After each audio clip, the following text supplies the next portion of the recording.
গত মাসেই বিশ্ব রাজনীতিতে এক শান্তির আলো দেখা গিয়েছিল। আমেরিকা ইরানের মধ্যে এক ঐতিহাসিক চুক্তি সরে হয়েছিল যে কেউ কারো উপর হামলা করবে না। কিন্তু হঠাৎ কি এমন ঘটে গেল যে সেই যুদ্ধ বিরতি চুক্তি কাগজের টুকরোর মতো ছিঁড়ে উড়িয়ে দেওয়া হল? কেন আবার নতুন করে শুরু হলো এই ভয়ঙ্কর যুদ্ধ? তাই আয়াতুল্লাহ খামেনি শেষকৃত্য বা ফিউনারাল কি তবে শেষ হয়ে গেছে? কারণ ডোনাল্ড ট্রাম্প তো বলে দিয়েছিল যে আমরা ওদের সিদ্ধান্ত নেওয়ার জন্য 7 দিনের সময় দিচ্ছি, সেই সময় কি তবে শেষ হয়ে গেছে? উত্তর হলো না। সবে মাত্র ইরানের পবিত্র শহর মাসাদে তাকে দাফন করা হয়েছে, কিন্তু তার আগেই মাসাদ যাওয়ার পথে যে প্রধান সেতু বা ব্রিজটি ছিল, মার্কিন বায়ুসেনা বোমাবর্ষণ করে সেই সেতুটিকেই ভেঙে গুড়িয়ে দিয়েছে। এবার আমেরিকা এমন এক জায়গায় আঘাত করেছে যা দেখে চীনের কপালেও চিন্তার ভাঁজ পড়ে গেছে। কিরকম? এতদিন ধরে মার্কিন নিষেধাজ্ঞা এবং পুরো বিশ্ব থেকে অবরুদ্ধ বা ব্লকেট থাকার পরেও ইরান কিভাবে টিকেছিল, তার প্রয়োজনীয় জিনিসপত্র বা রসদ কিভাবে আসছিল, বলবো, পুরোটা বলবো। কিন্তু ট্রাম্প হঠাৎই 7 দিনের সময় শেষ হওয়ার আগেই হঠাৎ খেপে গেলেন কেন?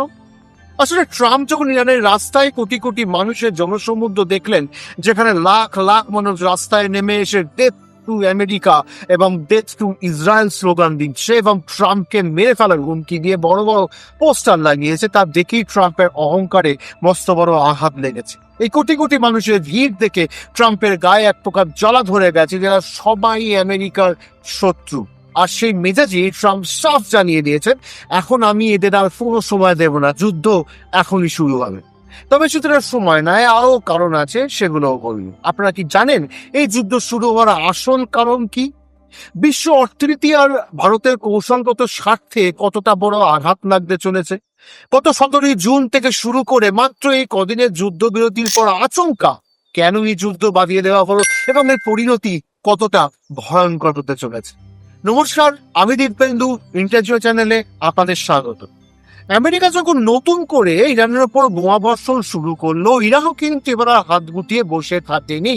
তারা পাল্টা জবাব দিতে আমেরিকার মিত্র দেশ বাহরিন এবং কুয়েতের উপর সরাসরি মিসাইল হামলা শুরু করে দিয়েছে। কিন্তু ভারতের জন্য সবচেয়ে বড় উদ্বেগের খবর হলো, ইরান ও আমেরিকারই সংঘাতের মাঝখানে পড়ে বা সরাসরি আক্রান্ত হয়েছে ভারতের কোটি কোটি ডলার বিনিয়োগের তৈরি হওয়া চাবাহার পোর্ট।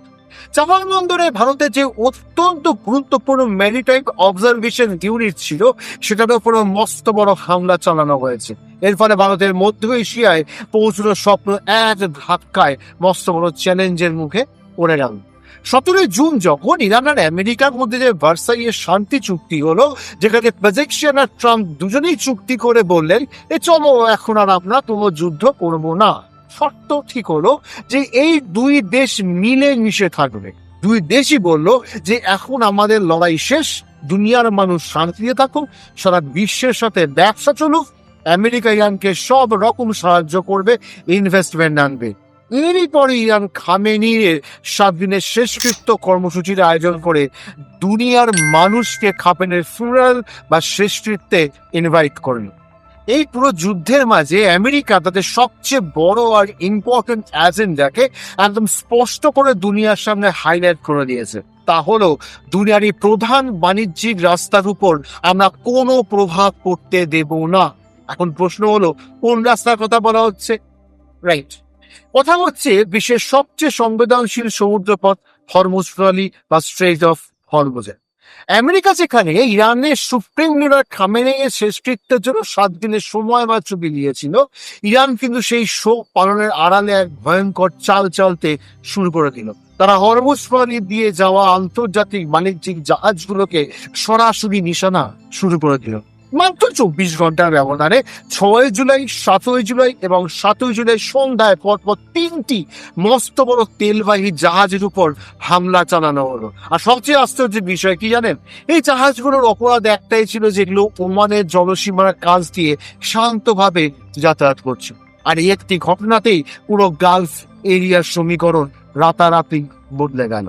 এই পুরো যুদ্ধ শুরু হওয়ার ঠিক 7 দিন আগে কাতারের মধ্যস্থতায় আমেরিকা কিন্তু পরোক্ষভাবে ইরানের সাথে টেবিলে বসে কথা বলেছিল। ওয়াশিংটন তেহরানকে সাবধান করে দিয়ে বলেছিল, দেখো তোমরা এই আন্তর্জাতিক রুট বা হরমুজ প্রণালীতে যে ব্লকেড বা বাধা তৈরি করার চেষ্টা করছো, তা কিন্তু কোনোভাবেই চলবে না, আমাদের চুক্তিতে কিন্তু এটা ছিল না। যদি এটা বন্ধ না করো তবে এর পরিণতি কিন্তু খুব খারাপ হবে। কিন্তু ইরানের সতর্কতা বা ওয়ার্নিং কে একদম হালকা ভাবে নিল। তারা অতিরিক্ত আত্মবিশ্বাসের সাথে জানিয়ে দিল এই সমুদ্রপথ আমাদের নিয়ন্ত্রণে, এই রাস্তা দিয়ে যারা যাতায়াত করবে আমাদের শর্ত মেনেই পার করতে হবে, অন্যথায় আমরা কাউকে পাস করতে দেব না। আমেরিকা ইরানকে বারবার বোঝানোর চেষ্টা করেছিল যে এই আগুন নিয়ে খেলো না, কিন্তু ইরান তো নিজেদের জেদ ধরে রাখবে। এই টানাপোড়েনের মাঝেই মার্কিন প্রেসিডেন্ট ডোনাল্ড ট্রাম্প পৌঁছে যান টার্কিতে, যেখানে ন্যাটোর বৈঠক চলছিল।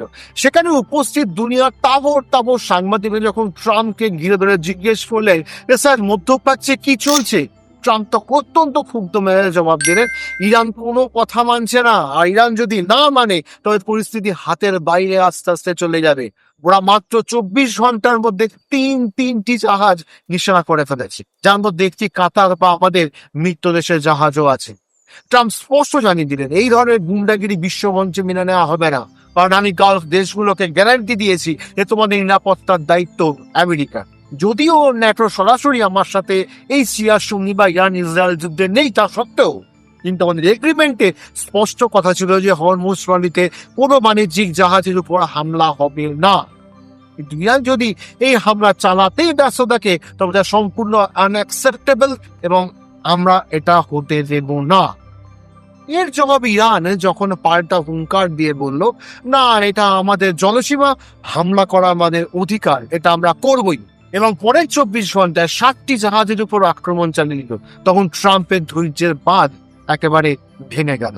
ট্রাম্প রেগে গিয়ে বললেন, তোমাদের বুঝিয়েছিলাম যে তোমরা যদি হরমুজ প্রণালী খোলা রাখো তবে তোমাদের তেল বিক্রি করতে দেবো, তোমাদের ওখানে $300 বিলিয়ন ইনভেস্টমেন্ট আসতে দেবো, দুনিয়ার সাথে তোমাদের কথাবার্তা হতে দেবো, আর তোমরা এটা করছো কি? ট্রাম্প সবার আগে কাল সকালে ইরানের উপর থেকে যেসব অর্থনৈতিক নিষেধাজ্ঞা তুলে দিয়েছিল সেগুলো এক ঝটকায় সব কটাকে ফেরত নিয়ে দেন। ইরানকে সাফ জানিয়ে দেওয়া হলো, শোনো, তেল বেচার জন্য তোমাদের যে ওয়েভার বা স্বাধীনতা দিয়েছিলাম ওটা আর নেই, তোমাদের উপর আবার নিষেধাজ্ঞা বসালাম। এটাই ছিল ট্রাম্পের প্রথম চামড়। আর দ্বিতীয় পদক্ষেপ হিসেবে ট্রাম্প মার্কিন বাহিনীকে সরাসরি আদেশ দিলেন, ইরানের যেখানে যেখানে ক্ষেপণাস্ত্র বা বোট খাড়া করা আছে, যেখান থেকে আমাদের উপর হামলা হয়েছে সেই সব আস্তানা গুড়িয়ে দাও। ইউএস এয়ারফোর্স একের পর এক ইরানের সেই সব নর্মাল বেস, বোস্ট ও মিসাইল সাইটের উপর ভয়ঙ্কর বোমাবর্ষণ শুরু করে দিল। অর্থাৎ একটা কথা একদম লাউড এন্ড ক্লিয়ার যে শুরুতে কিন্তু চুক্তি ইসরায়েল বা আমেরিকা ভাঙেনি, ভেঙেছে ইরান। আর ইরান কথা না মানায় তাকে চরম পানিশমেন্ট বা শাস্তি দেওয়ার জন্যই আমেরিকায় পাল্টা অ্যাকশন নিল। ইসরায়েলের মনে হচ্ছিল যে তুরস্কের সাথে হাত মিলিয়ে আমেরিকা হবে তাদের একা ফেলে দিচ্ছে। সেখানে দাঁড়িয়েই আমেরিকা ইরানের ওপরই বিধ্বংসী হামলার ঘোষণা করেছে। দুনিয়ার কাছে বার্তা একদম পরিষ্কার যে হরমুজ প্রণালী খোলা রাখা আমেরিকার ফার্স্ট প্রায়োরিটি এবং প্রথম অগ্রাধিকার। ইরান যদি এটাকে বন্ধ করার কথা ভাবে তবে পরে ব্লকেড বা লকডাউন আমেরিকা নিজে ইরানের উপর লাগাবে, কারণ কথায় আমেরিকা চলবে না। মোটমাটে কি হলো তাহলে? মধ্যপ্রাচ্যে শান্ত হতে চলা ভারতের স্তূপে আবার নতুন করে যুদ্ধের আগুন জ্বলে উঠেছে। আর ইরান কি করলো?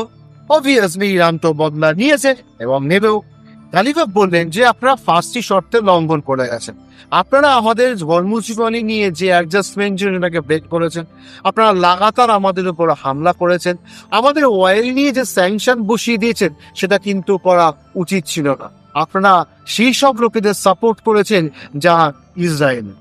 ইরানের নিজের কীর্তিকলাপ এমন ছিল যার জেরে এই যুদ্ধ না হওয়াটা খুব স্বাভাবিক লাগছে।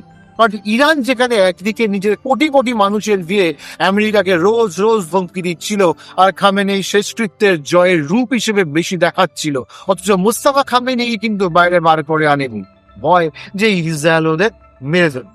কিন্তু দুনিয়ার ওয়ার্ল্ড লিডারদের এই যে ডাকা যে আমাদের শক্তি দেখো, আমাদের ক্ষমতা দেখো, যে আমরা আমেরিকাকে ঝুঁকিয়ে দিয়েছি, যে জয়ের রূপ হিসেবে খামেনির শেষকৃত্যের প্রোগ্রামকে দেখানোর চেষ্টায় ছিল। কিন্তু দুর্ভাগ্যবশত বা সৌভাগ্যবশত কোনো দেশের রাষ্ট্রপ্রধান সেইভাবে না আসায় সঠিকভাবে এই ন্যারেশনটা ইরান দাঁড় করাতে পারেনি।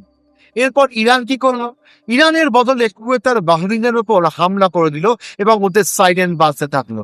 যেখানে যেখানে আমেরিকার ঘাঁটি আছে সেখানে সেখানে এরা হামলা করে দিল। কিন্তু তুরস্ক কি ইরানের সাথ দেবে? না, ওটা ট্রাম্প নিজের সাথে নিয়ে নিয়েছে। এই সবের মাঝে ইসরায়েল নিজেকে বলতো একলা ফিল করছিল, কারণ ইসরায়েলি আসলে যুদ্ধটা না শুরু করেছিল। আর তখন আমেরিকা আর ইরান চুক্তি করার কি, আর যখন ওরা চুক্তি করে নিল তখন ইসরায়েলকে হারানোর ওরাকে। ইসরায়েল নিজের টার্গেট পূরণ করেছে, খামেনিকে টার্গেট করেছে, টপ লিডারদের টার্গেট করেছে, ইরানের অনেক ক্ষতি করেছে, কিন্তু শেষে যখন রেজাল্ট আসে তখন মনে হয় আমেরিকা ইরানের সামনে ঝুঁকে গেল, যে আমেরিকার ঝুঁকে যাওয়াটা ইসরায়েলের ঝুঁকে যাওয়ার মতনই লাগছিল। তো ইসরায়েল এই বিষয়ে ভীষণ ক্ষুব্ধ ছিল, আর ক্ষুব্ধ ছিল বলে ওই চুক্তি কোনোভাবেই মানছিল না, ও লেবাননের উপর হামলা করেই যাচ্ছিল। এরই মাঝে আমেরিকা আর ইসরায়েলের সম্পর্ক বিগড়াতে শুরু করলো। ইরান বারবার চুক্তির শর্তে আমেরিকাকে বলেছিল যদি ইসরায়েলকে আপনারা না থামান তবে আমাদের সাথে চুক্তিতে থাকবো না। আর এরই মাঝে আমেরিকার ইসরায়েলের সম্পর্কটা ক্রমাগত বিগড়াতে শুরু করে দিল। ইরান বারবার চুক্তি করার শর্তে আমেরিকাকে বলেছিল যে যদি ইসরায়েলকে আপনারা না থামান তবে আমরা আপনাদের সাথে কোন রকম চুক্তিতে থাকবো না। আমেরিকার পুরো প্রশাসন ইসরায়েলকে চাপ দেওয়ার চক্করে লেগেছিল সব রকম ভাবে, আর চাপ দিতে গিয়ে পরিস্থিতি এমন দাঁড়ালো যে প্রতিবার ইসরায়েলকে প্রায় ধমকানো হচ্ছিল, কিন্তু ইসরায়েল নিজের মতো করে কোথাও চুপ থাকার পাত্র নয়, সে তার কাজ চালিয়ে গেছে আর আমেরিকাকে আবার যুদ্ধে নামতে বাধ্য করলো, বা বেটার টু সে আমেরিকা বাধ্য হলো। ইসরায়েল একটা মেসেজ সারা দুনিয়া এর মধ্যে চলে গেছে যে আমরা যদি সামনে নাও থাকি তাও আমরাই খেলছি, মানে ইসরায়েল বিনা আমেরিকা কিছু না, আর আমেরিকাকে হামলা করতেই হবে যদি গালফ নেশন গুলোর মধ্যে শান্তি বজায় রাখতে চায়। এই পুরো যুদ্ধে নাড়ালে এখন আন্তর্জাতিক মহলে আরো একটা জায়গা নিয়ে ভীষণ ভাবে চর্চা শুরু হয়েছে, আর তা হলো চীনের তৈরি সেই গোপন রেলগাড়ি। আপনারা তো অনেকেই ভাবছেন এই পারমাণবিক আর মিসাইল যুদ্ধের মধ্যে রেল লাইনের কাহিনী থেকে উঠে এলো। ইরানকে চীনের সঙ্গে যুক্ত করার জন্য সেন্ট্রাল এশিয়া বা মধ্য এশিয়ার কিছু দেশ যেমন তুর্কমেনিস্তান, কাজাখস্তান হয়ে একটা বিশাল রেল লাইন পাঠা হয়েছে। এই রেল লাইনের জোরে কিন্তু এতদিন ইরান বিশ্বমঞ্চে বুক ফুলিয়ে টিকেছিল। যখন আমেরিকার তরফ থেকে ইরানের উপর চরম অর্থনৈতিক ব্লকেট বা নিষেধাজ্ঞা চাপানো হয়েছিল, যখন মার্কিন প্রশাসন দুনিয়ার বাজারে ইরানের তেল বা অন্য কোনো মালপত্র বিক্রি হতে দিচ্ছিল না, তখন এই ট্রেনের মাধ্যমেই চীন থেকে সরাসরি ইরানের বুকে এসে পৌঁছতো সমস্ত প্রয়োজনীয় রসদ। 2015 সালে প্রথমবার চীন থেকে এই দীর্ঘ পথ পেরিয়ে একটি ফ্রেট ট্রেন বা মালবাহী ট্রেন ইরানের ভেতরে এসে পৌঁছেছিল। এই ট্রেনে করে চীন আসলে ইরানে কি পাঠাচ্ছিল? আন্তর্জাতিক বিশেষজ্ঞদের মতে এই রুটে সমস্ত নিষিদ্ধ মিলিটারি ইকুইপমেন্ট পাচার করা হচ্ছিল। এর মধ্যে ছিল বিধ্বংসী ড্রোন, আধুনিক যুদ্ধ বিমানের পার্টস এবং হরেক রকমের সামরিক সরঞ্জাম। চীনি লাইনের মাধ্যমে ইরানের সামরিক শক্তিকে ভেতর থেকে রিফুয়েল করে যাচ্ছিল। এই রেল লাইনের নাম হচ্ছে তেহরান মাসাদ রেলওয়ে। ইরান যে আমেরিকার এত বড় নিষেধাজ্ঞার পরও বহাল তবিয়তে টিকে গেল তার পিছনে এই ট্রেন লাইনকে দুনিয়ার সবচেয়ে বড় আর দায়িত্বশীল কারণ বলে মনে করা হয়। এই রেল লাইনটার নাম হচ্ছে তেহরান মাসাদ রেলওয়ে লাইন। আর ঠিক এই কারণেই এই যে অতি গুরুত্বপূর্ণ রেল রুট, যাকে মূলত এইটার লাইফ লাইন বলা হচ্ছে, সেটাকে নিখুঁত ড্রোন স্ট্রাইকের মাধ্যমে টার্গেট করেছে মার্কিন সামরিক বাহিনী। আমেরিকা বুঝে গেছে চরম আঘাত পড়তে হলে লজিস্টিক সাপ্লাই চেইন বা লাইফ লাইনটাকে কেটে আলাদা করতে হবে। চীনের জিনজিয়াং প্রদেশকে বলকান অঞ্চলের সাথে যুক্ত করার জন্য প্রায় 5400 কিলোমিটার লম্বা এই মহা পরিকল্পনা তৈরি করা হয়েছিল। এই রুটটি ইরান হয়ে আগে গিয়ে সরাসরি তুরস্কের সাথে যুক্ত হওয়ার কথা ছিল। সহজ ভাষায় বলতে গেলে এটি ছিল প্রাচীন সিল্ক রুট বা ওল্ড সিল্ক রুটকে আবার নতুন করে বাঁচিয়ে তোলার এক বিশাল চীনা গেম প্ল্যান। মধ্যপ্রাচ্যে শান্ত হতে চলা বারুদের স্তূপে আবার নতুন করে যুদ্ধের আগুন জ্বলে উঠেছে। আপনাদের কি মনে হয় ইরানের এই আগ্রাসী নীতি কি তাদের নিজেদের ধ্বংস ডেকে আনলো, নাকি নাকি ট্রাম্পের এই চটজলদি নিষেধাজ্ঞা ফেরতের সিদ্ধান্ত বিশ্ব অর্থনীতিকে কাঁপিয়ে দেবে? আপনারাও আপনাদের মতামত অবশ্যই লিখে জানান। সবাই ভালো থাকবেন, সুস্থ থাকবেন। জয় হিন্দ, জয় ভারত।